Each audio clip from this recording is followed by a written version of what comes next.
ಇಂದು ಬೆಳಗ್ಗೆ ಸನ್ಮಾನ್ಯ ಪ್ರಧಾನಮಂತ್ರಿಗಳಾದ ನರೇಂದ್ರ ಮೋದಿಯವರು ಆರತಿ ಗಂಗಾ ಮಾತೆಗೆ ಪೂಜೆ ಸೇವೆ ಮಾಡಿ ಆರತಿ ಮಾಡಿ ನಾಮಪತ್ರವನ್ನು ಸಲ್ಲಿಸಿದ್ದಾರೆ. ಅವರಿಗೆ ಶುಭವಾಗಲಿ. ಈ ದೇಶದಲ್ಲಿ ಅತಿ ಹೆಚ್ಚಿನ ಹೈಯೆಸ್ಟ್ ಮೆಜಾರಿಟಿಯಲ್ಲಿ ಅಲ್ಲಿ ಓಟುಗಳು ಬಂದು ಗೆಲ್ತಾರೆ. ಹೈಯೆಸ್ಟ್ ಮೆಜಾರಿಟಿ ಭಾರತದಲ್ಲಿ ಅತಿ ಹೆಚ್ಚು ಹೈಯೆಸ್ಟ್ ಮೆಜಾರಿಟಿ ಬರಬೇಕು. ಮತ್ತು ಈ ಬಾರಿ 405 ಅಂತ ಹೇಳ್ತಾರೆ. 405ಗೆ ಗ್ಯಾರಂಟಿ ಜನರ ವಿಶ್ವಾಸ ಇದೆ. ಈ ಭಾರತದಲ್ಲಿ ಪ್ರತಿಯೊಬ್ಬರಿಗೂ ಈ 60 ವರ್ಷದಲ್ಲಿ ಏನು ಕಷ್ಟಗಳು ಪಟ್ಟಿದ್ದಾರೆ ಎಲ್ಲ ಗೊತ್ತಾಗಿದೆ. ಎಲ್ಲದ್ರೂ ಅಭೂತಪೂರ್ವವಾದ ಸ್ವಾಗತ ಸಿಗ್ತಾ ಇದೆ ಮೋದಿಗೆ.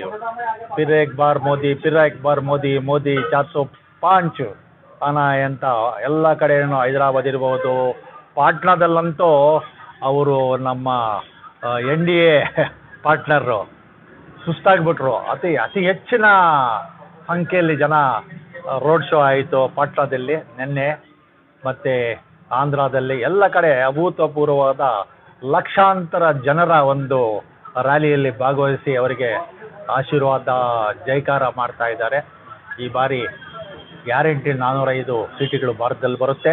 ಕರ್ನಾಟಕದಲ್ಲಿ ನಾವು 25+ ಬರುತ್ತೆ. 25, 28 ಅಂತ ರಿಪೋರ್ಟ್ ಇದೆ. ಆದ್ರೂ 25 ದಾಟ್ತೀವಿ, ಅದರಲ್ಲಿ ಯಾವುದೇ ಒಂದು ಸಂಶಯ ಇಲ್ಲ. ಕರ್ನಾಟಕದಲ್ಲೂ ಎಲ್ಲ ನಮ್ಮ ಮತದಾರರು ಮೋದಿ ಪರವಾಗಿ ಮತದಾನ ಮಾಡಿದ್ದಾರೆ. ಈ ಬಾರಿ ಕರ್ನಾಟಕದಲ್ಲಿ 25ಕ್ಕೂ ಹೆಚ್ಚು ಸ್ಥಾನಗಳು ಗೆಲ್ತೀವಿ. ಭಾರತೀಯ ಜನತಾ ಪಾರ್ಟಿ ಮತ್ತು ಮೋದಿ ಸರ್ಕಾರ ಬರುತ್ತೆ. ಬಂದ ತಕ್ಷಣ ಎಲ್ಲರ ಜನರ ಆಸೆ ಅಂದರೆ UCC ಆಗಬೇಕು ಅಂತಿದೆ. ಅದನ್ನು ಖಂಡಿತ ಮಾಡಲೇ ಮಾಡ್ತಾರೆ ಮೋದಿಜಿಯವರು. ಇಷ್ಟು ಹೇಳಿ ಮೋದಿಗೆ ಮತ್ತೆ ಒಳ್ಳೆಯದಾಗಲಿ. ದೇಶಕ್ಕೆ ಒಳ್ಳೆಯದಾಗಿದೆ, ಭಾರತಕ್ಕೆ ಮೋದಿಗೆ ಒಳ್ಳೆಯದಾದರೆ ಭಾರತಕ್ಕೆ ಒಳ್ಳೆಯದಾಗೆ ಮೋದಿಯ ಒಂದು ಸರ್ಕಾರ ಮತ್ತೆ ಬರಬೇಕು ಅಂತ ನಾನು ದೇವರಲ್ಲಿ ಶ್ರೀರಾಮನಲ್ಲಿ ಪ್ರಾರ್ಥನೆ ಮಾಡ್ತೀನಿ.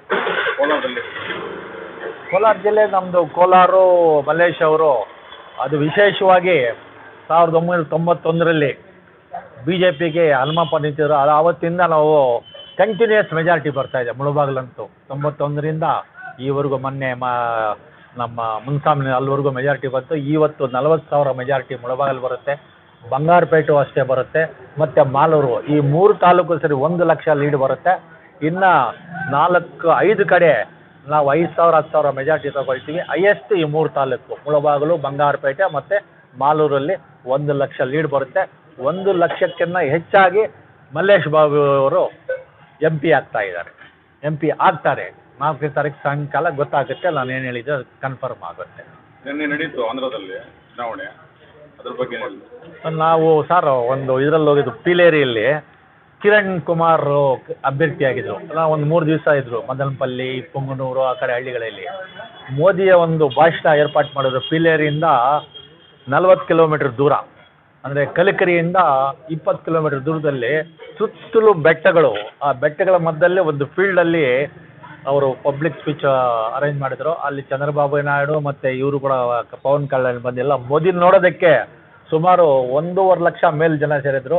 ಎಲ್ಲ ಬೆಟ್ಟಗಳ ಮೇಲೆ, ಮರಗಳ ಮೇಲೆ ನಾವು 3 ಹಾಕಿದ್ದ ಟೆಂಟ್ಗಳು ಫುಲ್ ಹಾಕಿ, ಈ ನಾನು ಮೋಸ್ಟ್ಲಿ ಹೈಯೆಸ್ಟ್ ಏನು ಪಿಲೇರಿ ಅನಿಸುತ್ತೆ ಅದು ಜನ ಸೇರಿದ್ರು. ಅಲ್ಲಿ ಕಿರಣ್ ಕುಮಾರ್ ರೆಡ್ಡಿ ಗೆಲ್ತಾರೆ. ಅದೊಂದು ಸೀಟ್ ಗ್ಯಾರಂಟಿ ಗೆಲ್ತೀವಿ. ಮತ್ತು ಚಿತ್ತೂರು ಅಭ್ಯರ್ಥಿ ಗೆಲ್ತಾರೆ BJP ರಿಸರ್ವ್ ಸೀಟು. ಮತ್ತು ತಿರುಪತಿಯಲ್ಲಿ retired IAS officer Varaprasad Rao ಅಂತ ಅಭೂತಪೂರ್ವವಾಗಿ ಗೆಲ್ತಾ ಇದ್ದಾರೆ ಅಲ್ಲಿ. ಮತ್ತು ಅಲ್ಲಿ ನಮ್ಮ ಅಲಯನ್ಸು ತಿರುಪತಿಯಲ್ಲಿ ಜಂಗಾಲ್ ಶ್ರೀನಿವಾಸ್ ಅಂತ ಜನಸೇನಾ ಅಭ್ಯರ್ಥಿಯಾಗಿದ್ದಾರೆ, ಪವನ್ ಕಲ್ಯಾಣ್ ಅಭ್ಯರ್ಥಿ. ಅವರು ಚಿತ್ತೂರಿನಿಂದ ಬಂದು ಅಲ್ಲಿ ಅಭ್ಯರ್ಥಿಯಾಗಿ ಅಭೂತಪೂರ್ವವಾದ ಸ್ವಾಗತ ಅಲ್ಲಿ ಸಿಗ್ತಾ ಇದೆ. ಮತ್ತು ಚಂದ್ರಗಿರಿಯಲ್ಲಿ ನಾನಿ ಅಂತ ಅವರು ಗೆಲ್ತಾ ಇದ್ದಾರೆ.